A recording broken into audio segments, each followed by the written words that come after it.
जसं शरद पवारांच्या पक्षाबद्दल काही जण असं बोलतात की 3.5 जिल्ह्यांचा पक्ष आहे, तसं आता महाराष्ट्रामध्ये 3.5 पक्ष उरलेले आहेत का?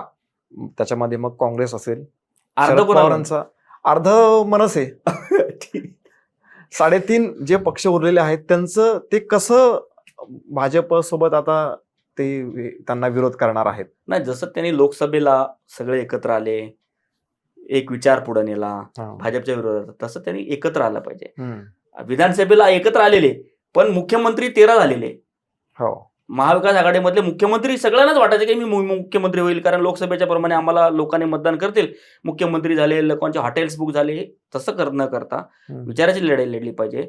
स्वतःचा फायदा न बघता, पक्षाचा फायदा न बघता आघाडीचा काय फायदा होईल ते बघितलं पाहिजे. आणि भाजपच्या तोडीस कार्यकर्त्यांना कार्यक्रम दिला पाहिजे, नेत्यांना कार्यक्रम दिला पाहिजे, मुद्दे उठवले पाहिजे. जे राजकीय मुद्दे घडतात तिकडं गेले पाहिजे, आंदोलन केलं पाहिजे, मोर्चे केले पाहिजे, सरकारनं प्रश्न विचारले पाहिजे. आता महाराष्ट्रामध्ये विरोधी पक्ष अस्तित्वात नाही अशीच भूमिका आहे. एक तर त्या सुप्रिया, एक तर त्या सुषमा अंधारे आणि रोहित पवार, हे दोनच लोक मला दिसतात.